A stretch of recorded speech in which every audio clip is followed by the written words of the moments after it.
Hello students, welcome to Biology Essentials by Pooja ma'am. Today I am here with a new chapter. This will be a one shot of a whole chapter. I hope you will learn from this chapter, and I have taken all the content from NCERT and I am trying to present in flowcharts and in diagrams. I hope you will love it. ठीक है, बिना देरी करते मैं chapter start करती हूँ. First of all friends, I would like to discuss what is ecosystem. Now ecosystem is an area. Ecosystem एक area है which is composed of biotic components and abiotic components. एक एरिया जो self sustainable है और वो components carry करता है biotic and abiotic. और बायोटिक की भी अगर मैं बात करूं तो बायोटिक में भी तीन टाइप के कंपोनेंट्स होते हैं. फर्स्ट आर प्रोड्यूसर्स, जो प्लांट्स, ग्रासेस या कोई भी प्लांट आइकन से जो अपना खाना खुद बना सकता है, राइट. तो these are the producers. Second are consumers. Consumers could be primary, secondary and tertiary. What are consumers? जो अपना खाना खुद नहीं बनाते, they are depend on plants for their food. अगर मैं प्राइमरी कंज्यूमर्स की बात करूं तो primary consumers are herbivores which take their food from the plants. बहुत इजी चैप्टर है बट आपको थोड़ा सा कंसेप्ट देखने पड़ेंगे, क्वेश्चन कहीं से ही बन जाता है. And first primary consumers are the herbivores जो डायरेक्टली प्लांट्स को ईट करते हैं. And secondary consumers are the carnivores. Secondary consumers are the carnivores which eat primary consumers, right? Secondary consumers are the carnivores which eat primary consumers and so on. Tertiary consumers are also carnivores which eat secondary consumers. तो बेटा ये series चलती रहती है. और मैं आपको एक भी और चीज बताना चाहूंगी बेटा, अगर हम इस सीरीज को चलाएं, producers are eaten by primary consumers are eaten by secondary consumers are eaten by tertiary consumers. तो बेटा ये एनर्जी का फ्लो हो रहा है from producers to primary consumers and so on. Food का फ्लो हो रहा है. तो बेटा इस फ्लो को, इस सीरीज को हम फूड चेन बोलते हैं. आपने 9th-10th में पढ़ा होगा but still I will discuss in detail later on, right. Now तो बेटा एक इकोसिस्टम एक एरिया है जहां पे प्रोड्यूसर्स भी होने चाहिए, कंज्यूमर्स भी होने चाहिए और कंज्यूमर्स को डीकम्पोज करने के लिए डीकम्पोजर्स भी होने चाहिए. तो ये हो गया बायोटिक कंपोनेंट. और एक इकोसिस्टम दूसरे पे डिपेंड नहीं रहता. It is self sustainable because it is carrying all producers, consumers and decomposers. Now biotic के साथ साथ मैं एबायोटिक की बात करूं बेटा, अगर एबायोटिक फैक्टर्स नहीं होंगे तो भी देयर विल बी हम उसको इकोसिस्टम नहीं बोलेंगे. बिकॉज अगर प्रोड्यूसर हैं तो बेटा वो सनलाइट की हेल्प से खाना बनाएंगे, राइट. वो एक प्रॉपर एटमॉस्फेरिक कंडीशन चाहिए, उनको सॉइल चाहिए, उनको टेम्परेचर चाहिए, उनको ह्यूमिडिटी चाहिए. तो ये सारी कंडीशंस जो प्रोड्यूसर्स यूज करते हैं टू सस्टेन द इकोसिस्टम, वो सारे हमारे एबायोटिक फैक्टर्स आते हैं. फॉर एग्जांपल कंज्यूमर्स को भी एक प्रॉपर टेम्परेचर चाहिए. So abiotic factors are the conditions where the organism survive और जिसको ऑर्गेनिज्म यूटिलाइज करता है. ठीक है, तो बेटा मैं थोड़ी सी नोट्स की हेल्प ले रही हूँ सो दैट कि चैप्टर में बहुत जल्दी 1 घंटे के अंदर कंप्लीट करने की कोशिश करूंगी. ठीक है, तो बेटा अगर मैं इकोसिस्टम का कुछ बातें बताऊं उसके बारे में, तो आपको पता है इकोसिस्टम एक स्ट्रक्चरल यूनिट है, एक फंक्शनल यूनिट है नेचर का. What does it mean? It is composing the structure of nature. As I discussed, ये बायोटिक कंपोनेंट्स कंपोज कर रहा है और abiotic together I can say it is a nature. I can say it is a unit of nature. As well as ecosystem play various function for nature. For example, बेटा ये मैंने आपको structures की बात बताई, बायोटिक और abiotic components आएंगे. अगर मैं फंक्शन की बात करूं जो कि आगे मैं डिस्कस करूंगी डीपली, तो बेटा फंक्शंस क्या है इकोसिस्टम के. देखो इकोसिस्टम है तो न्यूट्रिएंट की साइक्लिंग हो रही है। फॉर एग्जाम्पल, प्रोड्यूसर्स ने मिनरल्स ऑब्टेन करे सॉइल से, प्रोड्यूसर ने आगे एनर्जी फ्लो करी, सो कॉल्ड फूड ट्रांसफर करा to consumers, primary secondary tertiary, and finally जो कंज्यूमर्स हैं बेटा उनका भी डिकम्पोज होना जरूरी है, सो दैट जो मिनरल्स उनमें पहुंचे हैं, जो न्यूट्रिएंट्स उनकी बॉडी में है, जो ऑर्गेनिक मटेरियल उनकी बॉडी में है, वो डिकम्पोज होके दोबारा से सॉइल में मिल जाए। तो बेटा पहला काम है, पहला फंक्शन इकोसिस्टम का न्यूट्रिएंट की साइक्लिंग करता है। इकोसिस्टम का फंक्शन बोलो या बोलो इकोसिस्टम के जो कंपोनेंट्स काम कर रहे हैं togetherly, we will say this is the function of ecosystem. Producer कुछ काम कर रहे हैं, इकोसिस्टम का ही पार्ट है, सो प्रोड्यूसर का काम भी इकोसिस्टम का फंक्शन है, कंज्यूमर्स का काम भी इकोसिस्टम का फंक्शन है एंड ऑल। तो बेटा तीनों मिलके प्रोड्यूसर्स, कंज्यूमर्स और डिकम्पोजर्स मिलके मिनरल की आगे ट्रांसफर कर रहे हैं, फ्लो कर रहे हैं एनर्जी को। तो बेसिकली अगर मैं पॉइंट वाइज बोलूँ, 4 फंक्शंस हैं उसके। पहला अभी मैंने बताया न्यूट्रिएंट की साइक्लिंग कर रहे हैं, डिकम्पोजर्स कर रहे हैं। दूसरा मैं बोलूँ एनर्जी फ्लो हो रहा है प्रोड्यूसर से कंज्यूमर में, कंज्यूमर से डिकम्पोजर्स द्वारा सॉइल तक मिनरल्स रीच हो रहे हैं। तो पहला फंक्शन हो गया आपका मिनरल का या न्यूट्रिएंट का रिसाइकलिंग, और दूसरा हो गया आपका एनर्जी फ्लो। तीसरा फंक्शन हो गया प्रोडक्टिविटी, प्लांट से प्रोडक्टिविटी दे रहे हैं, कंज्यूमर्स भी प्रोडक्टिविटी दे रहे हैं। As you know, goats are eaten and many animals are eaten, so जो प्रोडक्टिविटी प्लांट्स देते हैं, डीप में आगे करेंगे हम उसको प्राइमरी प्रोडक्टिविटी बोलेंगे, और जो प्रोडक्टिविटी या जो बायोमास कंज्यूमर्स देते हैं उनको हम सेकेंडरी प्रोडक्टिविटी बोलेंगे। ठीक है, तो they are the 4 functions of ecosystem: nutrient cycling, decomposition, energy flow. Right, तो आई हैव डिस्कस्ड ऑल 4। अब बेटा मैं बात करती हूँ इकोसिस्टम एक वो एरिया है जो सेल्फ सस्टेनेबल है। अभी मैंने आपको बताया इकोसिस्टम की स्ट्रक्चरल यूनिट बताई, बायोटिक और एबायोटिक फैक्टर्स, इकोसिस्टम के फंक्शंस बताए, nutrient cycling, decomposition, energy flow and productivity. Now अब बेटा इनको हम डिटेल में पढ़ेंगे इस चैप्टर में। नाउ एनसीईआरटी के अकॉर्डिंग ही चलना है, इसके अलावा हमें ज्यादा अभी बात नहीं करेंगे। राइट, तो the term ecosystem was given by A G Tansley, you have to learn it. Term ecosystem was given by A G Tansley. Now अगर मैं बात करूं इकोसिस्टम, अभी मैंने बताया it is a unit of nature, so most of the ecosystems are natural. अगर मैं बात करूं नेचुरल इकोसिस्टम की, तो बेटा देखो जो ecosystem further are divided into 2 parts. First is terrestrial. Terrestrial means जो लैंड है, जो जमीन है, वहां पे अगर एक इकोसिस्टम पाया जाता है, that is the terrestrial ecosystem. और बेटा जो इकोसिस्टम पानी में पाया जाता है उसको बोलेंगे एक्वेटिक इकोसिस्टम। आपको ये भी पता होना चाहिए टेरेस्ट्रियल पे भी प्रोड्यूसर्स, कंज्यूमर्स और डिकम्पोजर्स मिलेंगे, और एक्वेटिक में भी प्रोड्यूसर्स, कंज्यूमर्स और डिकम्पोजर्स मिलेंगे, साथ के साथ सो कॉल्ड बायोटिक फैक्टर्स मिलेंगे और एबायोटिक फैक्टर्स भी मिलेंगे।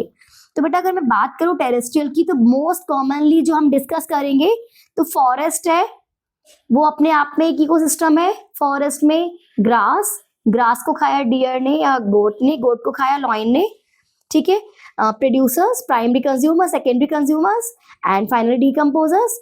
अगर मैं बात करूं ग्रासलैंड इकोसिस्टम की, तो आप बोल सकते हैं ग्रास को किसने खाया बेटा? ग्रास हॉपर ने, ग्रास हॉपर को खाया फ्रॉग ने, and so on. Frog is eaten by snake. So बेटा फॉरेस्ट में भी, फॉरेस्ट इज अ इकोसिस्टम जिसमें प्रोड्यूसर, कंज्यूमर्स और डिकम्पोजर्स है। एनवायरमेंटल कंडीशंस तो है ही है, I am just discussing the biotic factors. Grassland में भी तीनों बायोटिक फैक्टर्स है। डेजर्ट की बात करूं, डेजर्ट भी एक इकोसिस्टम है। These are the example of terrestrial ecosystem. अब मैं बात करूं बेटा, हर किसी में कंज्यूमर्स, प्रोड्यूसर्स और डिकम्पोजर्स होंगे, और वो भी डिपेंड करेगा। वाटर इकोसिस्टम है तो कौन प्रोड्यूसर्स है, टेरेस्ट्रियल इकोसिस्टम में तो कौन प्रोड्यूसर्स है? वाटर में भी फर्दर टाइप्स है। फर्स्ट आता है जो मोस्ट कॉमनली एनसीईआरटी ने फोकस करा है जिसपे, पॉन्स। पॉन्स की बात करूं तो बेटा फाइटोप्लैंक्टॉन्स आर प्रोड्यूसर्स, या we can say algae is producer which is eaten by, phytoplanktons are eaten by zooplankton, zooplankton are eaten by small fishes are eaten by big fishes. Lake is also the ecosystem, stream is also the ecosystem. what are these? What is stream? बेटा जो बहता हुआ पानी है वो भी एक ecosystem बना रहा है, right? Stream is flowing water, basically एक एरिया जिसमें हम फ्लोइंग वाटर के अंदर एक इकोसिस्टम देख पाते हैं। तो बेटा stream is that ecosystem, estuary, marine and wetlands. Wetland is an ecosystem where water is, land is covered by water, not too much of depth, but wetlands are the area where land is covered by water. Now, और एस्टुरीज क्या होती है बेटा? वो ecosystem जहाँ पे saline water और fresh water meet करता है, तो फाइनली जो वो इकोसिस्टम फॉर्म हो रहा है that is the estuaries. Now we will discuss ponds in detail, ठीक है? No need to discuss the biotic components of these ecosystems. Now अब मैं बात करती हूँ, मैं नेक्स्ट पेज पे आती हूँ बेटा. इससे बहुत इजी और बहुत टाइम बचा पा रही हूँ, अदरवाइज अगर मुझे लिखना होगा तो it will take at least thrice of the time. Now बेटा मैं बात करती हूँ, अभी मैंने वैसे स्टार्टिंग में काफी कुछ डिस्कस करा, बट मैं यहाँ पे थोड़ा फ्लो चार्ट्स लेके आई हूँ आपके लिए. कंपोनेंट्स में बायोटिक कंपोनेंट्स है और एबायोटिक कंपोनेंट्स है, ठीक है? और एबायोटिक कंपोनेंट्स मैंने अभी अभी आपको बताया, temperature, soil, water and all, जो यहाँ पे मैं आई फॉरगॉट टू राइट, ठीक है? तो बायोटिक की बात मैंने अभी करी, ये प्रोड्यूसर्स है जो अपना खाना खुद बनाते हैं, right? Consumers and decomposers. Producers भी दो तरह के होते हैं, आपने 9-10 से पढ़ते आ रहे हो, 11th में भी आपने पढ़ा है, फोटो ऑटोट्रॉफ्स और कीमो ऑटोट्रॉफ्स. फोटो ऑटोट्रॉफ्स जो लाइट की हेल्प से अपना खाना बनाते हैं, and chemo autotrophs for example sulphur bacteria, ठीक है? ये केमिकल्स की हेल्प से अपना खाना बनाता है. It is not depend on other for their food, ठीक है? नाउ फोटो ऑटोट्रॉफ बस it's just for your knowledge, otherwise इनमें से 11th में क्वेश्चन बनते हैं. नाउ कंज्यूमर्स में अभी अब बता चुकी, प्राइमरी जो डायरेक्टली प्रोड्यूसर्स को ईट करते हैं, सेकेंडरी जो प्राइमरी को ईट करते हैं, टर्शरी जो सेकेंडरी को ईट करते हैं, एंड क्वाटरनरी. बेटा मेरे को एक चीज आपको बतानी है जो मैंने यहाँ पे नहीं बताई अभी तक. बेटा मैं बात करती हूँ ट्रॉफिक लेवल. बेटा देखो प्रोड्यूसर्स को कौन ईट कर रहा है? प्राइमरी कंज्यूमर, प्राइमरी को सेकेंडरी, सेकेंडरी को टर्शरी और टर्शरी को क्वाटरनरी. तो बेटा जो प्रोड्यूसर्स हैं वो फर्स्ट ट्रॉफिक लेवल बना रहे हैं फूड चेन का, और जो प्राइमरी कंज्यूमर्स हैं ये सेकेंड ट्रॉफिक लेवल बना रहे हैं. पहले इसने एनर्जी प्रोड्यूस करी, फूड बनाया सो कॉल्ड, और एनर्जी का फ्लो होता रहा. सो बेसिकली एग्जाम में बच्चे कंफ्यूज होते हैं कि जो प्राइमरी कंज्यूमर्स हैं वो फर्स्ट ट्रॉफिक लेवल बनाते हैं. नो बेटा, फर्स्ट ट्रॉफिक लेवल बनाएगा producers and so on, second trophic level, third trophic level, fourth and fifth. तो बेटा इसमें क्वेश्चंस आते हैं कि सेकेंडरी कंज्यूमर्स, कंफ्यूजन थोड़ा सा बच्चों को होता है, बट आई होप आपको नहीं होगा. आप जब फर्स्ट सेकंड थर्ड फोर्थ लिख देंगे फ्लो चार्ट बना के, जो सेकेंडरी कंज्यूमर्स है वो कौन सा ट्रॉफिक लेवल पे आते हैं, तो आप बोलोगे थर्ड, राइट? नाउ अब आते हैं बेटा इसके बारे में, I have discussed many more to you, but मैं फिर भी बताती. प्रोड्यूसर्स क्या है? They produce their own food, they are autotrophs, they are not depend on other organisms for their food. Primary consumers है जो producers को consume करते हैं, secondary consumers है जो primary consumers को consume करते हैं, tertiary consumers है जो secondary consumers को consume करते हैं. Now अब मैं बात करती हूँ बेटा decomposers, जो decompose करते हैं. decompose मतलब उस पे एक्ट करके उसके ऑर्गेनिक मैटर को इनऑर्गेनिक मैटर में कन्वर्ट करके उन मिनरल्स को या उन न्यूट्रिएंट्स को सॉइल में अवेलेबल कराते हैं, सो दैट वो सॉइल में मिलके दोबारा से अदर प्लांट उसको ले सके for the need of its development. Now decomposer spelling थोड़ा सा जल्दी में हो गया, देख लेना. Anyways, नाउ बेटा अब कुछ टर्म्स आएंगी, बहुत प्यारी प्यारी टर्म्स है, मैं आपको बहुत इजी तरीके से समझाऊंगी. एक वर्ड आता है, अभी मैं इसको नहीं देख रही, नोट्स को पहले सुन लो फिर हम रीड कर लेंगे. नोट्स में हमने क्या लिखा है, थोड़ा सा मैं ऊपर करती हूँ इस कैमरा को, I guess it will be more clear to you. Now what is stratification, पहले सुनना बाद में पढ़ेंगे हम. बेटा देखो, कोई भी फॉरेस्ट है या कोई भी इकोसिस्टम है उसमें वैरायटी ऑफ प्लांट स्पीशीज है, राइट. बहुत वैरायटी की प्लांट स्पीशीज है, ठीक है. किन प्लांट्स की हाइट कम है, किन्हीं की प्लांट्स की हाइट थोड़ी ज्यादा है, किन प्लांट्स की हाइट बहुत ज्यादा है. तो बेटा so height wise distribution of plant species, height wise distribution of plant species is called stratification of an ecosystem. हमने प्लांट स्पीशीज का हाइट वाइज डिस्ट्रीब्यूशन करा, उसके स्ट्रेटास बना दिए. फॉर एग्जाम्पल लोअर हाइट के प्लांट्स, सोकल मैं उनको ग्रासेस बोल सकती हूँ, वो लोअर स्ट्रेटा है. और मीडियम साइज्ड के plants, so that is the middle strata. और जो टॉल ट्रीज है, it is forming the top strata. So what is stratification, अगर मैं बोलूँ height wise distribution of plants, ये भी चलेगा, बट अगर मैं थोड़ा एनसीईआरटी की लैंग्वेज पे जाऊं तो vertical distribution, height wise distribution means vertical distribution of different plant species in an ecosystem is called stratification. In an ecosystem is called stratification. अभी मैंने आपको बताया जो ट्रीज है वो top layer, top layer means सबसे ऊंची लेयर स्ट्रेटा की ऑक्यूपाई करते हैं, और जो आपके श्रब्स हैं वो सेकंड लेयर ऑक्यूपाई करते हैं, और जो आपके हर्ब्स हैं वो बॉटम लेयर ऑक्यूपाइड करते हैं, राइट. अब हम आएंगे बेटा, अभी मैं बता चुकी फंक्शंस ऑफ इकोसिस्टम. बेटा आपको एज सच लर्न करना है. प्रोडक्टिविटी देते हैं, चाहे वो प्रोड्यूसर्स हैं वो प्राइमरी प्रोडक्टिविटी दे रहे हैं, कंज्यूमर्स है सेकेंडरी प्रोडक्टिविटी दे रहे हैं. डिकम्पोजिशन करते हैं, बेटा मैंने आपको बताया था प्रोड्यूसर का काम हो, चाहे कंज्यूमर का इंडिविजुअल काम हो, चाहे डिकम्पोजर्स का काम हो, वो इकोसिस्टम का ही फंक्शन है. तीनों में से अलग अलग काम भी हो, वो भी इकोसिस्टम का ही फंक्शन है.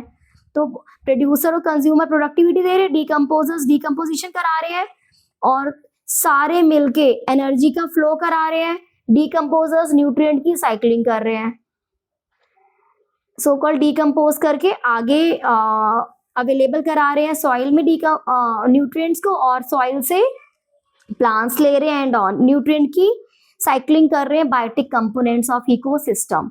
नाउ बेटा मैंने अभी आपको बताया था पॉन्ड एक एक्वेटिक इकोसिस्टम है, बहुत सारे बताए थे मैंने, वेटलैंड्स हैं, एस्चुरीज हैं, मरीन है. एनसीईआरटी में पॉन्ड्स डिस्कस करा है, pond ecosystem, so I am discussing this only with you. Now पहला आता है बेटा, पॉन्ड एक स्मॉल इकोसिस्टम है, बट वो अभी बोला एक इकोसिस्टम चाहे बड़ा हो चाहे वो छोटा हो, बेटा उसके 4 फंक्शंस होने चाहिए. अभी बताया productivity, energy flow, decomposition, nutrient cycling. वो एक वेल डेवलप्ड इकोसिस्टम जैसा ही फंक्शन प्ले करता है, ठीक है. नाउ अब पॉन्ड की बात करें तो बेटा पॉन्ड में एबैटिक फैक्टर्स क्या क्या होते हैं मैं आपसे डिस्कस करके चुकी हूँ अभी. टेम्परेचर, वाटर, और बेटा वाटर है तो उसका जो डिजॉल्व फॉर्म कंटेन कर रहा है इनऑर्गेनिक और ऑर्गेनिक सब्सटेंस की, और बेटा लाइट भी है क्योंकि लाइट भी रीच होगी तभी प्रोड्यूसर्स प्रोडक्टिविटी देंगे. और सॉइल जो पॉन्ड के बॉटम पे है, so this is also the abiotic factor. तो बेटा ये क्वेश्चन आ सकता है कि क्या पॉन्ड में सॉइल इज अ एबैटिक कंपोनेंट. आपको कि पानी में सॉइल की क्या जरूरत है, नहीं बेटा, पॉन्ड में जो बॉटम लेयर होती है तो वहां सॉइल डिपॉजिट रहती है, so it is also the abiotic factor for the aquatic ecosystem, right. Now अब मैं बात करती हूँ बेटा ऑटोट्रॉफिक कंपोनेंट की. ऑटोट्रॉफिक मीन्स प्रोड्यूसर्स, ठीक है. मैं पॉन्ड के अभी मैंने एबैटिक फैक्टर डिस्कस करे, अब मैं बात कर रही हूँ बेटा पॉन्ड के बायोटिक फैक्टर्स के प्रोड्यूसर्स की. तो बेटा पॉन्ड है तो बेटा वहां पे बायोटिक फैक्टर क्या प्रोड्यूसर्स कौन कौन हो सकते हैं, फाइटोप्लैंक्टन्स हो सकते हैं, एल्गी हो सकता है, फ्लोटिंग तैरता हुआ प्लांट, या सबमर्ज मतलब डूबा हुआ प्लांट भी हो सकता है। ये भी क्वेश्चन बनता है, क्या सबमर्ज प्लांट पॉन्ड इकोसिस्टम के प्रोड्यूसर्स हो सकते हैं? यस बेटा, ऐसे लाइंस लिखी है एनसीईआरटी में, so you have to keep in mind phytoplanktons, algae, floating plants as well as submerged plants are the producers in the pond ecosystem. बेटा आपको मैंने बताया था कंज्यूमर्स, बेटा फाइटोप्लैंक्टन्स एक्चुअली वो स्मॉल लिविंग ऑर्गेनिज्म है जो इवन नेक्ड आई से विजिबल भी नहीं होते। तो बेटा फाइटोप्लैंक्टन्स को ज़ूप्लैंक्टन्स खाते हैं, ज़ूप्लैंक्टन्स भी माइक्रोस्कोपिक हैं। तो बेटा फाइटोप्लैंक्टन्स को ज़ूप्लैंक्टन्स ने कहा खाया, ठीक है। Phytoplanktons are eaten by zooplanktons. So, consumers could be zooplankton. Most commonly आप फाइटो यहाँ पे यूज करोगे, और यहाँ जब आप फूड चेन बनाओगे और यहाँ पे zooplankton यूज करोगे। और बेटा कंज्यूमर और कौन हो सकता है बेटा? Free swimming and bottle dwelling forms, it means fishes, ठीक है। कंज्यूमर आपको बताया ना अभी मैंने, प्राइमरी कंज्यूमर्स तो ये हो गए ज़ूप्लैंक्टन्स। मैं सेकेंडरी कंज्यूमर्स की बात करूं तो बेटा वो फिशेस होंगी, स्मॉल फिशेस, और आगे टर्शरी कंज्यूमर्स की बात करूं तो बिग फिशेस। डीकम्पोजर्स कौन होंगे? Fungi, bacteria. Although decomposers generally नहीं पूछे जाते, और ये common name we have given fungi and bacteria. Now बेटा अब नई नई टर्म्स आएंगी, इट्स नॉट नई, इंटरेस्टिंग, आप ध्यान से सुनना। अभी वैसे मैंने आपको थोड़ा बहुत डिस्कस कर लिया है। What is productivity? सुनेंगे बच्चा ध्यान से। प्रोडक्टिविटी बेटा, जब भी प्रोडक्टिविटी की बात आए तो आप बोल दो बायोमास का प्रोड्यूस होना, राइट। बायोमास का प्रोड्यूस होना या ऑर्गेनिक मैटर का प्रोड्यूस होना by plants, that's it. Primary productivity is the amount of biomass produced by plants per unit. बेटा एरिया और टाइम तो आपको देना पड़ेगा ना, कि इतने एरिया में और इतने टाइम में। अगर आपसे नीचे वाली लाइन ना हो तब भी आप अगर इतना भी लिखेंगे amount of biomass produced by plants during photosynthesis, तो इतना भी चलेगा। पर unit area over a time period तो और अच्छा रहेगा, right. So what will call it as amount of biomass produce or organic matter produced by plants per unit area over a period of time. Now अब मैं बात करती बच्चा, ध्यान से अब सुनते जाएंगे, अब बहुत जल्दी से कवर करेंगे चैप्टर। थोड़ा मैं इसको ऊपर करूं, मुझे लग रहा है पूरी line we are not able to showcase. Now अब मैं आती हूँ बेटा नेक्स्ट पे। बेटा ये बहुत इंपॉर्टेंट क्वेश्चन है बेटा, जो इंपॉर्टेंट है ना मैं आपको हाईलाइट करती हूँ उनको, तो आप बिना सोचे पढ़ना। जो अभी मैंने बोला प्रोडक्टिविटी की यूनिट किस में एक्सप्रेस्ड होती है बेटा? या तो ये क्वेश्चन नीट में बहुत बार आया हुआ है और बोर्ड में तो आता ही आता है। एनर्जी की फॉर्म में आप प्रोडक्टिविटी देख सकते हो, या बायोमास की फॉर्म में, मीन्स सोकर वेट की फॉर्म में, ड्राई वेट की फॉर्म में।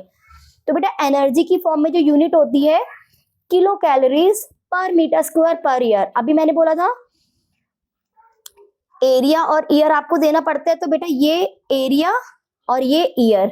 सो बेटा kilo calorie is the unit अगर हम एनर्जी के टर्म्स में प्रोडक्टिविटी देख रहे हैं, और बेटा बायोमास के टर्म्स में देख रहे हैं तो gram not kilogram. Please listen to me carefully. Gram per metre square per year, right. अभी मैंने बताया था प्राइमरी प्रोडक्टिविटी क्या होती है। Primary productivity is the amount of biomass produced by plants. अगर मैं बोलूं secondary productivity, biomass produced by consumers. So primary productivity भी बेटा टू टाइप्स में हम डिस्कस करेंगे। Now you know what is primary productivity. अभी मैंने बताया the biomass produced by plants by photosynthesis. Now बेटा आपको पता है जितना भी ऑर्गेनिक मैटर प्रोड्यूस हुआ, प्लांट्स को खुद के लिए भी नीड होती है। प्लांट्स आल्सो रेस्पायर, ठीक है। तो बेटा प्लांट्स जितना भी बायोमास प्रोड्यूस करते हैं वो कंज्यूमर्स के लिए अवेलेबल नहीं होता, because a considerable amount of biomass is utilised by plants themselves. Plants अपने लिए भी यूज करते हैं बायोमास का। सो जो प्लांट प्रोड्यूस कर रहे हैं टोटल, तो वो तो ग्रॉस प्राइमरी प्रोडक्टिविटी है। बट अभी मैंने कहा ग्रॉस प्राइमरी प्रोडक्टिविटी कभी भी कंज्यूमर्स के लिए अवेलेबल नहीं होती, क्योंकि उसमें से कुछ प्रोडक्टिविटी, कुछ organic matter plants use for their self. So बेटा ग्रॉस प्राइमरी प्रोडक्टिविटी जो में से अगर हम रेस्पिरेटरी लॉस सो कॉल्ड, जो प्लांट्स ने एनर्जी यूज करी उसके बाद जो कंज्यूमर्स को अवेलेबल होगी बेटा, वो होती है नेट प्राइमरी प्रोडक्टिविटी। हम लोगों को प्लांट से हमेशा नेट प्राइमरी प्रोडक्टिविटी मिलेगी। प्लांट्स ने कितना प्रोड्यूस करा वो हमें नहीं मिलेगा, क्योंकि प्लांट्स कुछ कंसिडरेबल अमाउंट ऑफ एनर्जी या productivity are used by plants. So it is a total organic matter produced by plants, but I'm again and again discussing some amount of energy या productivity is utilized by plant. So जो consumers के लिए available है वो net primary productivity होगी। तो बेटा ये मैंने कुछ lines लिखी देख लेते हैं। Net primary productivity is utilized by heterotrophs. Heterotrophs means those who consume, producers. So now और सेकेंड लाइन में बोलूंगी नेट प्राइमरी प्रोडक्टिविटी की, कि वो बायोमास या वो ऑर्गेनिक मैटर जो कंज्यूमर्स के लिए अवेलेबल है। प्लांट ने तो जीपीपी प्रोड्यूस करा, अपने लिए थोड़ा सा यूज करी एनर्जी, और हमारे लिए क्या छोड़ा प्लांट्स ने, नेट प्राइमरी प्रोडक्टिविटी। नाउ बेटा प्राइमरी प्रोडक्टिविटी सेकेंडरी प्रोडक्टिविटी से डिफरेंट है। जो बायोमास प्लांट्स बना रहे हैं उसको प्राइमरी प्रोडक्टिविटी बोला, और सेकेंडरी प्रोडक्टिविटी क्या होगी, जो बायोमास या ऑर्गेनिक मैटर कंज्यूमर्स बना रहे हैं बेटा, हम उसको बोलेंगे सेकेंडरी प्रोडक्टिविटी। राइट नाउ बेटा अब हम बात करेंगे कि जो प्राइमरी प्रोडक्टिविटी है, जो हमारी प्राइमरी प्रोडक्टिविटी है बेटा, वो ट्रॉपिकल रेन फॉरेस्ट में बहुत ज्यादा होती है। वाई? बिकॉज प्राइमरी प्रोडक्टिविटी के लिए जो जो फैक्टर्स हैं, for example availability of sunlight, availability of nutrients, photosynthetic capacity of the plants, और जो एरिया है उसकी environmental conditions, humidity and all, वो बेस्ट कंडीशंस हमें ट्रॉपिकल रेन फॉरेस्ट देते हैं। These are the conditions on which the primary productivity of plants depend. So ये question भी बनता है। राइट सो प्राइमरी प्रोडक्टिविटी कहाँ पे बेस्ट रहती है? ट्रॉपिकल रेन फॉरेस्ट में। राइट नाउ अब मैं नेक्स्ट टॉपिक ले रही हूँ, डीकम्पोजिशन। What is decomposition? बेटा सुनेंगे, carefully listen to me please. ठीक है नाउ डीकम्पोजिशन बेटा, अभी मैंने आपको बताया था बायोटिक कंपोनेंट्स के 3 पार्ट्स है, प्रोड्यूसर्स, कंज्यूमर्स और डीकम्पोजर्स। राइट तो बेटा डीकम्पोजर्स का रोल है डेड एंड डिकेइंग ऑर्गेनिज्म को डीमिनरलाइजेशन करना, सो कॉल्ड उसके न्यूट्रिएंट्स को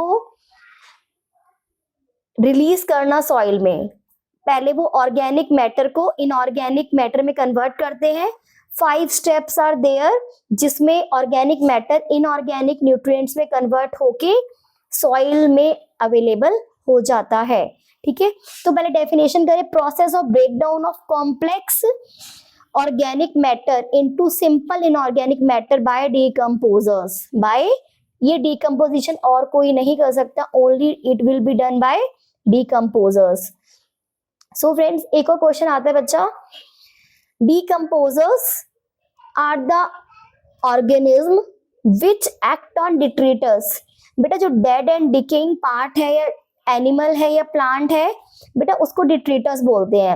वो डिट्रीटर्स वो ऑर्गेनिक मैटर है। ऑर्गेनिक मैटर मींस जैसे ही फोटोसिंथेसिस हुआ, ग्लूकोज बना, कार्बोहाइड्रेट्स बने सो कॉल्ड, तो बेटा वहां से ऑर्गेनिक मैटर स्टार्ट होके उनको कंज्यूमर्स ने खाया, कंज्यूमर्स भी ऑर्गेनिक है, सेकेंडरी कंज्यूमर्स भी ऑर्गेनिक है, एंड अब फाइनली जो टर्शरी कंज्यूमर्स है या लास्ट ट्रॉफिक लेवल के कंज्यूमर्स है बेटा, वो डीकम्पोज होंगे।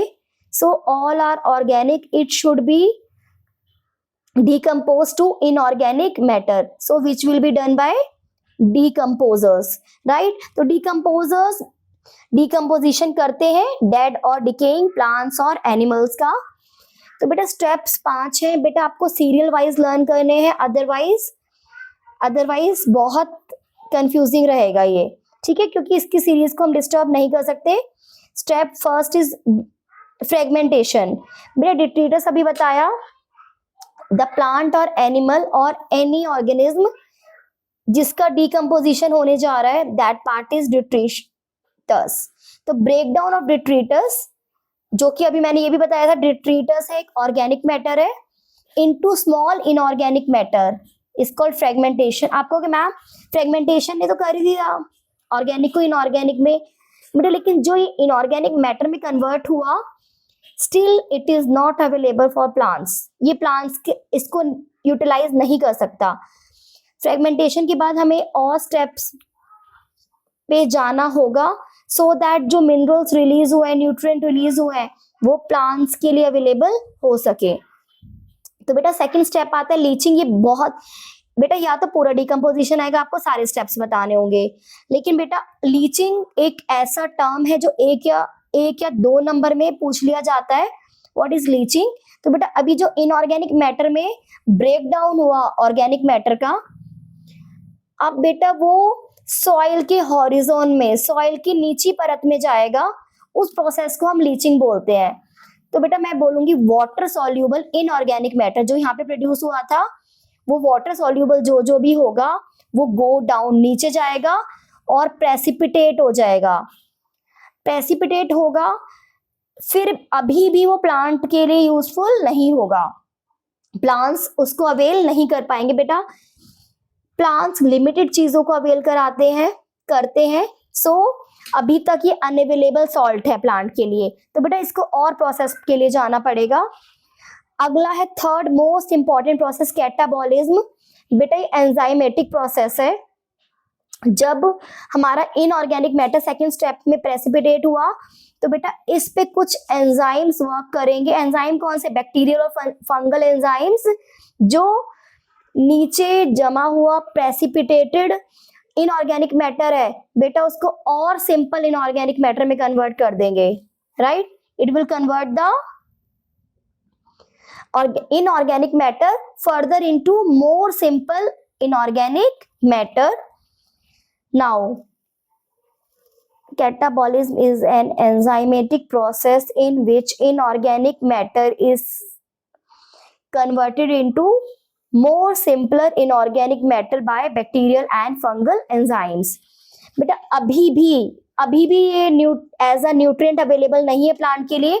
फोर्थ स्टेप होगा बेटा ह्यूमिफिकेशन। ये बहुत इंपॉर्टेंट है, पूछा जाता है बेटा। ये भी आपने जनरली देखा होगा, जो खाद होती है वो डार्क कलर की होती है, you know, it turn eight darker side.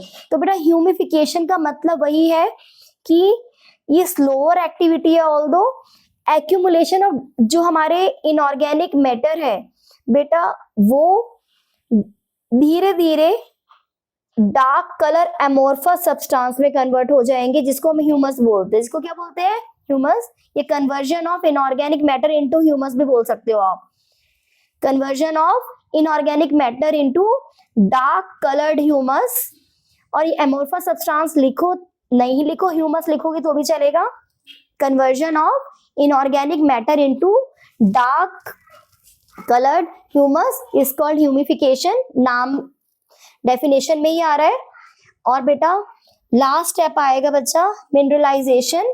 Mineralisation means humus बन गया, ह्यूमस में मिनरल की अवेलेबिलिटी है, न्यूट्रिएंट की अवेलेबिलिटी है, लेकिन अभी भी वो सॉइल में रिलीज नहीं हुए।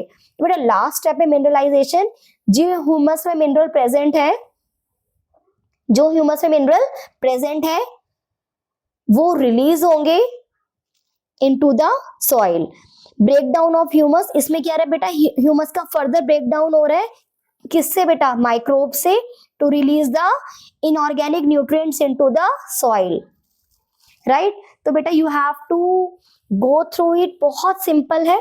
लाइन वाइज पहले सीक्वेंस लर्न कर लेना, फिर एक एक के अंदर जाके इसकी लैंग्वेज पे फोकस करना।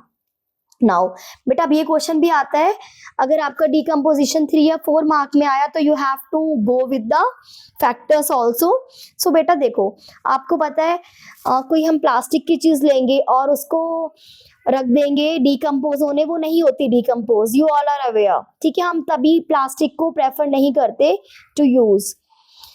सो बेटा डिकम्पोजर्स उन्हीं पे एक्ट करते हैं जो, आपको भी पता होगा, जो भी हमारा लाइक डिकम्पोजर्स, कुछ चीजें होती हैं, कुछ चीजें डिकम्पोजिशन नहीं होता, तो we are not preferring them.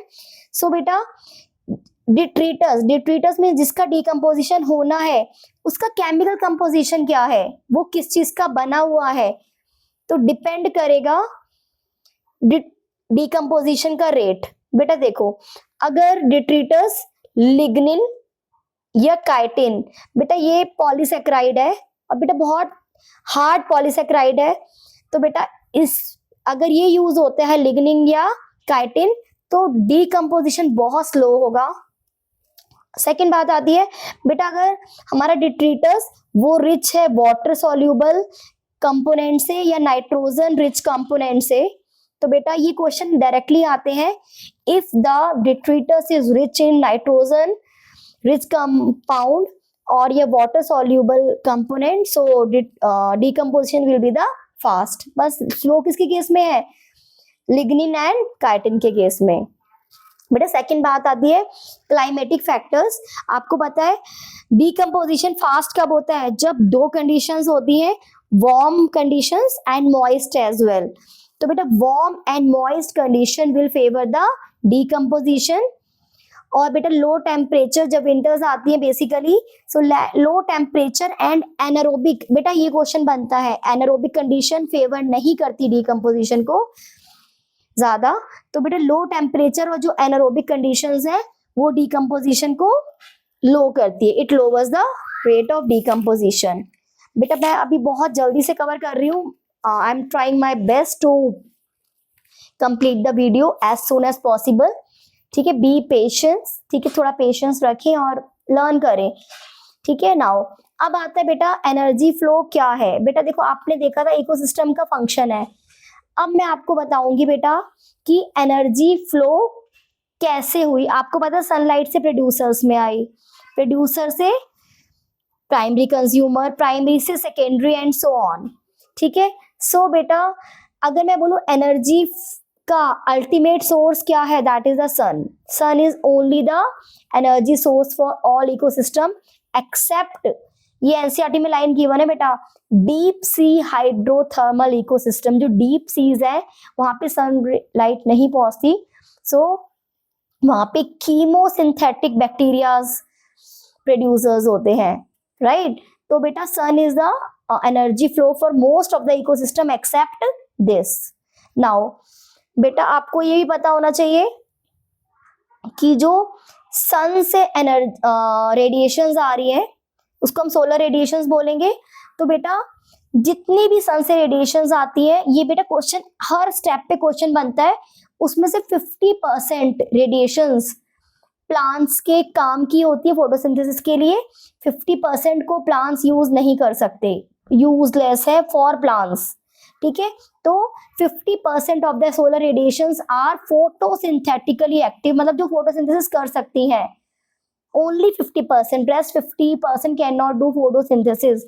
So बेटा इसको हम शॉर्ट फॉर्म में पार, व्हाट इज पार, पहले क्वेश्चन आता था फोटोसिंथेटिक एक्टिव रेडिएशंस कितने परसेंट है जो सन से पार आती है, 50%, others are not photosynthetically active, ठीक है। और बेटा सरप्राइज आप होंगे कि जो 50% आती है उसमें से भी सन से इतनी एनर्जी आती है कि पूरे बायोस्फीयर, पूरी दुनिया के इकोसिस्टम्स मिलके मात्र 2 से 10% ही पार कंज्यूम कर पाते हैं, कैप्चर कर पाते हैं, सो कॉल्ड एक्टिव है 50, इनमें कंफ्यूजन रहता है बच्चों को।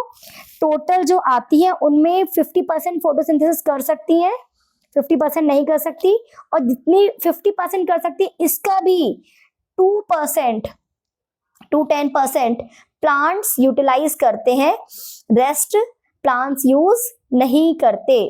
सो we can grow more plants, sun से रेडिएशन आने में कोई कमी नहीं है, but I am just telling you 2 से 10% ही पावर यूज हो पाती है plants to survive whole biosphere.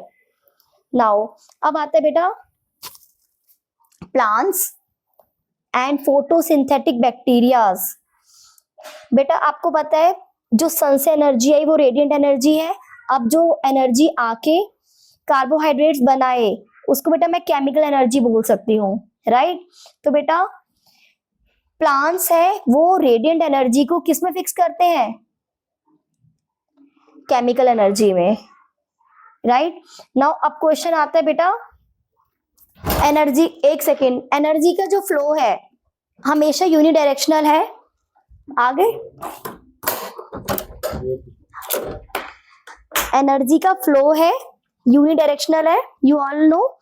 It means energy कभी भी ऐसा नहीं होगा कि कंज्यूमर्स से प्रोड्यूसर्स के पास जाएगी। Energy will come from sun and it will transfer to producers, producers to consumers. So बेटा यूनिडायरेक्शनल एनर्जी का flow of energy from sun to producers, producers to consumers. बेटा इसको हम फर्स्ट लॉ ऑफ थर्मोडायनेमिक्स से relate कर सकते हैं।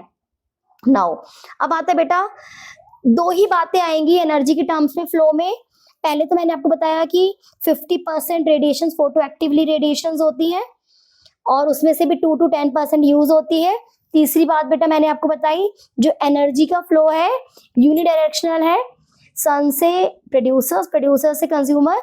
Last बात बेटा ये ही क्वेश्चन बनता है बहुत इंपॉर्टेंट कि जब भी एनर्जी फ्लो होती है प्रोड्यूसर से कंज्यूमर्स तक, प्राइमरी सेकेंडरी एंड टर्शरी, तो बेटा only 10% of the energy flows, 90% is lost eight each trophic level. For example producers के पास 1000 किलो जूल्स एनर्जी है, तो बेटा प्राइमरी कंज्यूमर्स के पास 10,000 अगर प्रोड्यूसर्स के पास है तो प्राइमरी के पास 1000 and so on. Only 10% energy will transfer from one trophic level to another, rest 90% energy will be lost. इसलिए इकोसिस्टम में 4 से 5 मैक्सिमम ट्रॉफिक लेवल सरवाइव करते क्योंकि एनर्जी लॉस बहुत ज्यादा है, राइट।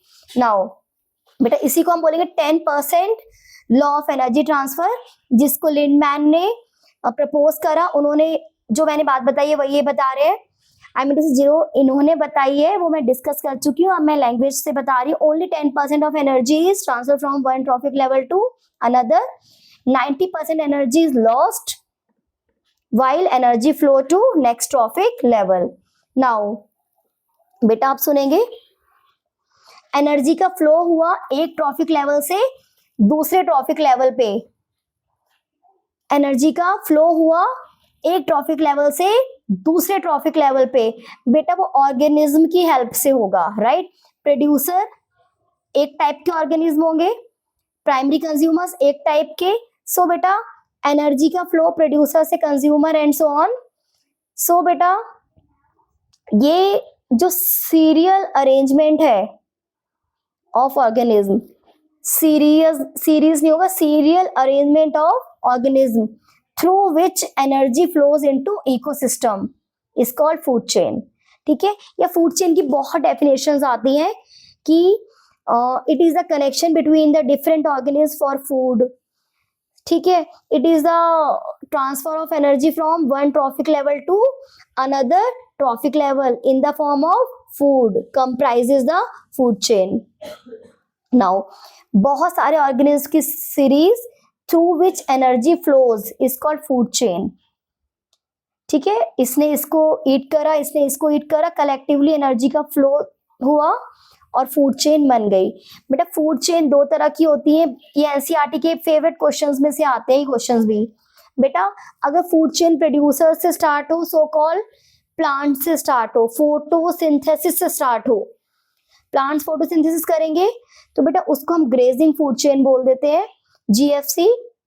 सो बेटा when it begins with plants, when it begins with plants या when it begins with photosynthesis. तो बेटा commonly you all are aware, आपने 9th-10th में लर्न करा होगा, स्टिल ये दोबारा है। तो grass are the producers, grasses are eaten by goats, so these are the primary consumers, and goat is eaten by man, it is the secondary consumer। बेटा grass पहला ट्रॉफिक लेवल है, सोकर प्रोड्यूसर पहला traffic level है, carnivore primary consumer जो herbivore है वो second trophic level है, एंड ऑल। बेटा अब आता है एक्वेटिक इकोसिस्टम। अभी मैंने डिस्कस किया था, जब मैंने पॉन्स डिस्कस किया था बेटा, प्रोड्यूसर्स फाइटोप्लैंक्टन्स भी हो सकते हैं, एल्गी भी हो सकते हैं, हायर प्लांट्स भी हो सकते हैं। बेटा ये क्वेश्चन एनसीईआरटी का फेवरेट क्वेश्चन बनता है, mollusc are the herbivores of the aquatic ecosystem, is it right और रॉन्ग? This is right. आप अभी तक सोचते होंगे primary consumers are zooplanktons, primary consumers are mollusc also, ठीक है बेटा, मोलस्क भी प्राइमरी कंज्यूमर्स है, हर्बीवोर्स है, जो एक्वेटिक इकोसिस्टम के प्रोड्यूसर्स को ईट करते हैं, and then primary consumers are eaten by secondary consumers. बेटा ये जनरल मोस्ट कॉमनली जो हम पढ़ते हैं चेन्स, ग्रेजिंग फूड चेन, जो प्लांट्स या ग्रासेस या फाइटोप्लैंक्टन से शुरू हुई और बेटा वो टर्शरी कंज्यूमर्स तक एंड हुई। जो ये बच्चे नहीं आंसर कर पाते, ये बहुत इजी है, but it's I don't know what happened with my kids।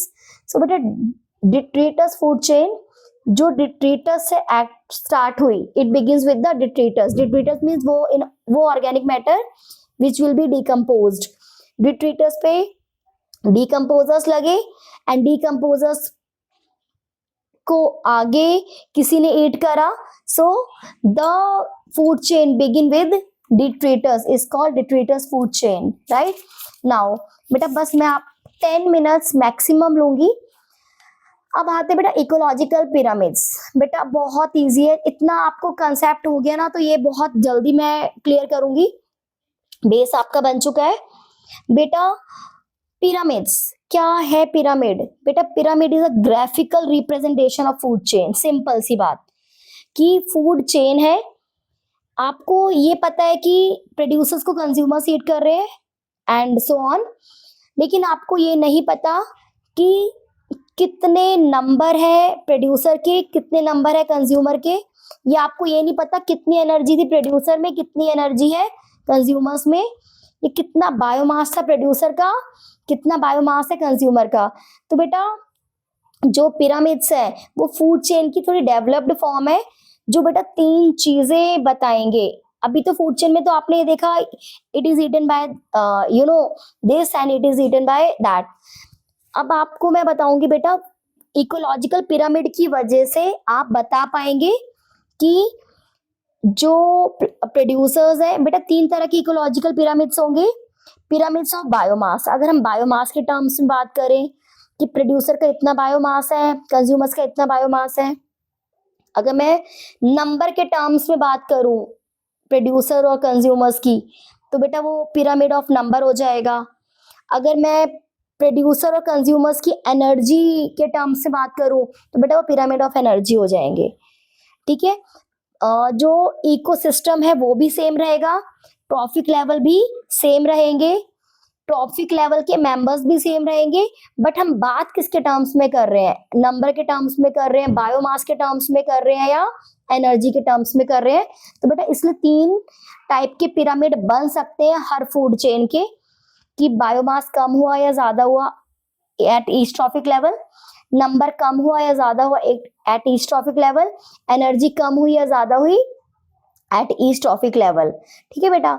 Now type of pyramid अभी मैंने बताया नंबर्स के टर्म में पहला, दूसरा किसके टर्म से बेटा? पिरामिड ऑफ बायोमास आगे आएगा, और तीसरा आएगा पिरामिड ऑफ एनर्जी। बेटा देखो इकोसिस्टम एक ही है, 3 पिरामिड से कंफ्यूज नहीं होना। नाउ अब आना बेटा, हर एक पिरामिड में 2 टाइप के पिरामिड बनने की पॉसिबिलिटी रहती है। फॉर एग्जाम्पल अगर मैं बात करूं पिरामिड ऑफ नंबर की, अगर ट्रॉफिक लेवल, पहला ट्रॉफिक लेवल प्रोड्यूसर्स है, दूसरा ट्रॉफिक लेवल प्राइमरी कंज्यूमर्स है, तो बेटा अगर मैं नंबर की बात करूं तो आप देखोगे बेटा कुछ केसेस में प्रोड्यूसर का नंबर ज्यादा है, कंज्यूमर्स का कम है। जनरली यही होता है, प्रोड्यूसर ज्यादा है, 100 प्लांट्स है, 10 गोट्स है और 3 लॉयंस है। Generally eight each trophic level number of organism decreases. ठीक है, तो बेटा उसको हम बोलते हैं अपराइट। अपराइट का क्या होता है बेटा?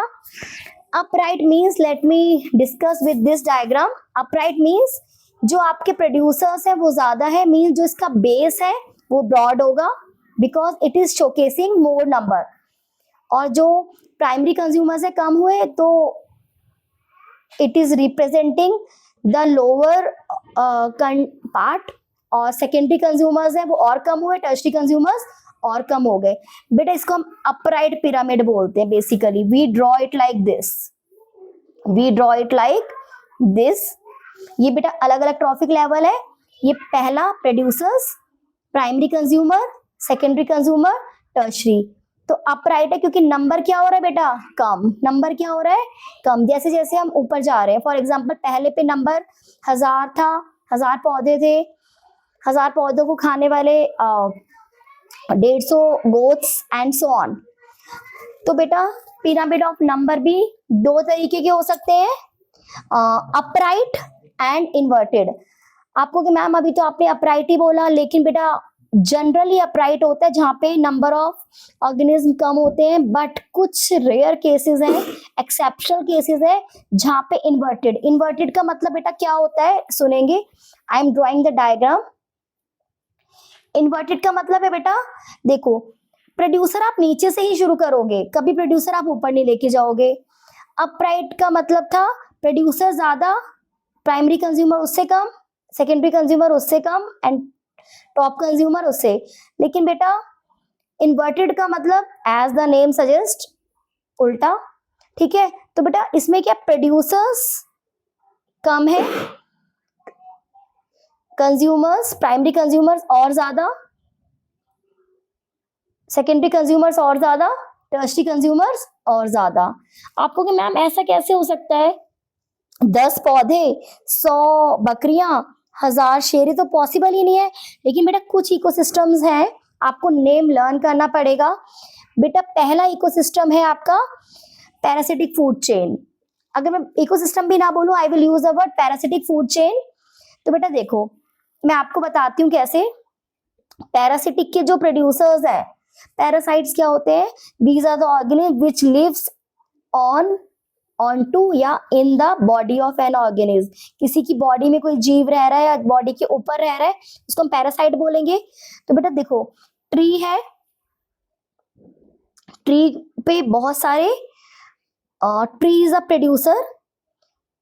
ठीक है, tree is producer, bird is primary consumer, और जो बर्ड के ऊपर पैरासाइट है वो क्या है? बेटा देखो ट्री एक है, ट्री के ऊपर 100 बर्ड्स है और 100 बर्ड के ऊपर 10,000, 5,000, मतलब it's number is increasing. Producer कम है, प्राइमरी कंज्यूमर और बड़े और टर्शरी कंज्यूमर्स और बड़े। बेटा देखो ये प्रोड्यूसर्स है, ये प्राइमरी कंज्यूमर्स है और ये सेकेंडरी कंज्यूमर। तो बेटा एक्सेप्शनल केस है इकोसिस्टम में पैरासिटिक फूड चेन, जिसमें प्रोड्यूसर्स कम होते हैं, अदरवाइज जनरली प्रोड्यूसर्स ज्यादा ही होते हैं नंबर वाइज।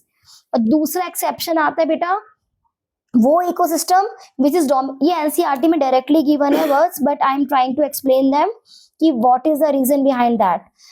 इकोसिस्टम जो ट्रीज से डोमिनेटिंग है, तो बेटा देखो वो भी इन्वर्टेड फूड चेन शो करेगा।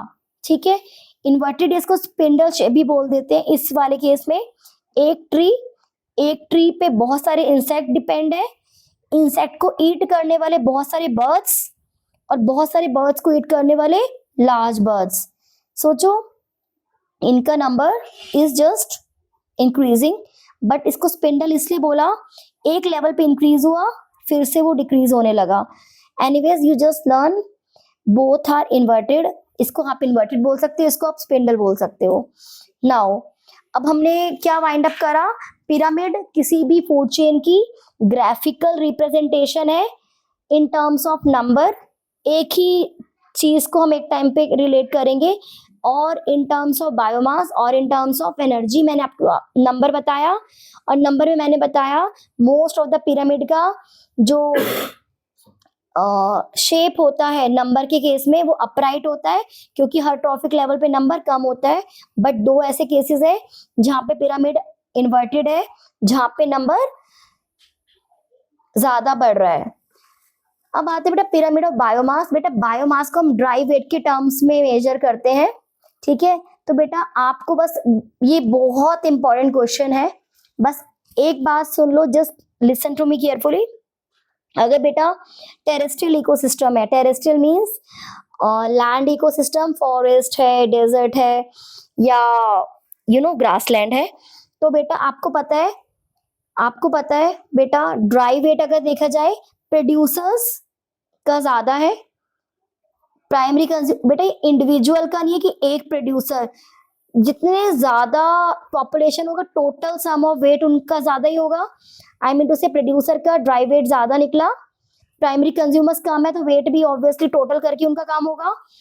तो बेटा टेरेस्ट्रियल इकोसिस्टम में भी अपराइट है, मैंने अभी बताया था ज्यादातर केसेस में बायोमास में भी अपराइट है, लेकिन बायोमास में बेटा एक नई चीज है जिसपे सिर्फ इसी पे क्वेश्चन आता है और कहीं से जनरली क्वेश्चन नहीं आता बेटा। वो आता है जो एक्सेप्शनल केस है, अगर हम बायोमास एक्वेटिक इकोसिस्टम में देखते हैं, अगर बायोमास हम कहाँ देखते हैं एक्वेटिक इकोसिस्टम में, तो बेटा ये ऑपोजिट हो जाता है। आप इमेजिन करो, अभी मैंने आपको एक्वेटिक इकोसिस्टम का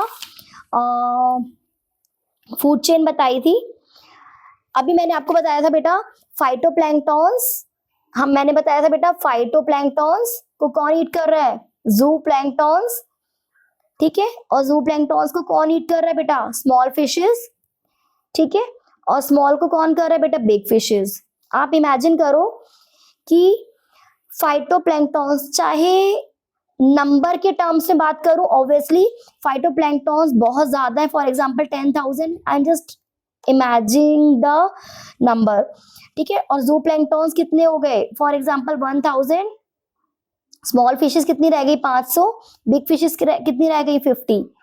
तो बेटा आपने देखा जो नंबर के टर्म्स में अगर मैं बात करूं तो नंबर के टर्म्स में अपराइट पिरामिड आ रहा है, कैसे, फाइटो ज्यादा है, ठीक है, और ज़ूप्लैंक्टॉन्स और कम हुए।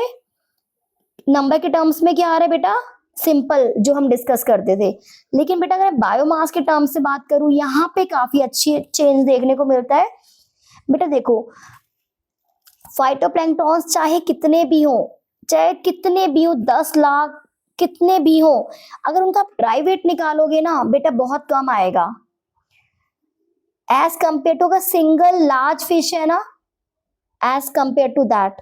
तो बेटा नंबर के टर्म्स में अपराइट है, बट अगर मैं एक्वेटिक इकोसिस्टम की बात करूं ना कि टेरेस्ट्रियल की, तो बेटा टेरेस्ट्रियल में हमेशा, सॉरी एक्वेटिक में हमेशा बायोमास के टर्म्स में, नंबर के टर्म्स में नहीं, बायोमास के टर्म्स में इन्वर्टेड होगा, बिकॉज वेट ऑफ द 1000 और lakhs of the phytoplanktons will be lesser than the single big fish. So कितना भी नंबर है, नंबर के टर्म्स में वो अपराइट आता, लेकिन बायोमास के केस में और वो भी एक्वेटिक इकोसिस्टम के केस में वो क्या होगा, इन्वर्टेड, बिकॉज एक ट्रॉफिक लेवल जिसका नाम है बेटा प्रोड्यूसर का कितना भी नंबर हो बट उसका वेट कम ही रहेगा as compare to trophic level, last trophic level. Now अब आता है बेटा वाई, क्वेश्चन आंसर ऐसे मैंने आपको बता दिया, because the biomass of fish या fishes is more than phytoplanktons. Total चाहे एक फिश भी है वो 10 लाख फाइटोप्लैंक्टॉन से भी ज्यादा भारी है। तो बेटा बायोमास के टर्म्स में ही सिर्फ आपको एक्सेप्शन देखने को मिलता है, नंबर के टर्म्स में नॉर्मल अपराइट होगा, बट बायोमास के टर्म्स में वो इन्वर्टेड हो जाएगा। अब बेटा लास्ट आता है पिरामिड ऑफ एनर्जी। पूरे यूनिवर्स में कोई भी इकोसिस्टम देखोगे, ये भी क्वेश्चन बनता है कौन सा इकोसिस्टम ऑलवेज अपराइट है, जहां पे कोई एक्सेप्शन नहीं है, that is pyramid of energy. क्योंकि बेटा मैंने आपको बताया था हर ट्रॉफिक लेवल पे एनर्जी कम होती है, ओनली 10% एनर्जी ट्रांसफर होती है। सो ये क्वेश्चन भी आ जाता है, why, because only 10% energy transfer from one trophic level to another trophic level. ठीक है. नाउ बेटा मैं खुद कुछ फूड चेन्स बता देती हूँ जो इंटरेस्टिंग सी है. अगर मैं बात करूं ग्रासलैंड इकोसिस्टम की, जो ग्रास है प्रोड्यूसर्स है, उसको किसने खाया? ग्रास हॉपर ने. ग्रास हॉपर को खाया फ्रॉग ने. फ्रॉग को किसने खाया? स्नेक ने. और स्नेक को किसने खाया? हॉक ने, ईगल ने. बेटा ये तो कौन सी फूड चेन बनाई है बच्चा मैंने? ग्रासलैंड इकोसिस्टम की फूड चेन, राइट.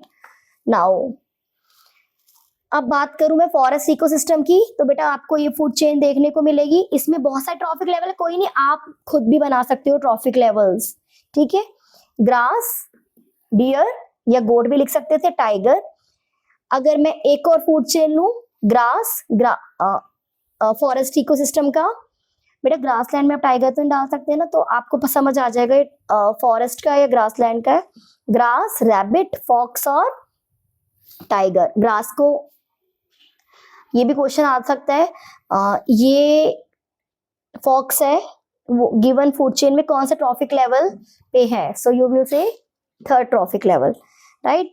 अगर पॉन्ड इकोसिस्टम की बात करूं तो बेटा इसके कंपोनेंट्स देख लेते हैं, इसकी फूड चेन देख लेते हैं. Algae, you can write phytoplanktons, और यहाँ पे फिर ज़ूप्लैंक्टॉन्स आ जाएगा. एनीवेज एल्गी को ईट करा इंसेक्ट्स ने, इंसेक्ट्स को ईट करा फिश ने, फिश ने को ईट करा हॉक ने. बेटा पॉन्ड इकोसिस्टम की फूड चेन है, कोई भी बना सकते हो, it's up to you, but I am just discussing जो मुझे थोड़ी सी ठीक लगी. अगली फूड चेन भी दिखा देती हूँ जो हम पाई जाती है. एल्गी को protozoa, protozoas are eaten by small fishes and small fish are eaten by duck. बेटा अब last topic of this chapter is food web. बेटा बहुत इंपॉर्टेंट है और बहुत इजी है. Food web, what is food web?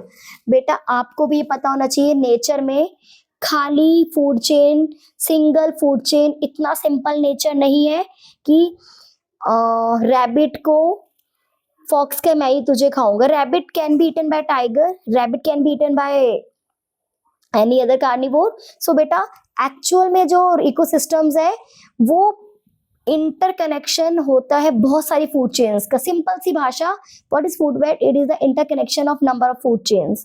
ठीक है. कोई किसी को भी खा सकता है, हर्बीवोर ऑल्दो हर कोई खाएगा, बट फॉर एग्जाम्पल एक दो फूड वेब्स बनाए हैं, आपको एक दो तो प्रैक्टिस करनी पड़ेगी, नहीं तो एग्जाम में थोड़ा सा कंफ्यूजन आता है. ग्रासेस है फॉर एग्जाम्पल, अभी आप फूड चेन पढ़ते तो बस एक फूड चेन ऐसे पढ़ लेते, ग्रासेस को इसने खाया, इसको इसने खाया एंड ऑल. बट अब फूड वेब कर रहे हो तो इंटरकनेक्शन कहीं भी दिखा दो जो पॉसिबल है. Grasses are eaten by mouse, mouses are eaten by owl. Here grasses are also eaten by grasshopper, grasshopper is eaten by frog as well as bird. तो बेटा कोई किसी को भी ईट कर रहा है तो बेटा पॉसिबल चीजों को, तो वो क्या बनाता है? Food web. आप पढ़ लेना, आपको आ जाएगा. एक और फूड वेब सिंपल सी बताती हूँ, आप ऐसे भी लर्न कर सकते हो. कनेक्शन है बहुत सारी फूड चेन का, और एक और ये भी मेरे को अच्छी लगी, so I have drawn it for you. ठीक है. So it's about the chapter ecosystem. I will come with more questions and I will suggest you some books as well जहाँ पे आप प्रैक्टिस कर सकते हैं. And all the best for this chapter. Keep it up. Just keep on learning, keep on revising, keep on written practice. Written practice के बिना बेटा नहीं आएंगी चीजें. Bye bye. Take care. Just I will upload my next video soon. Bye bye.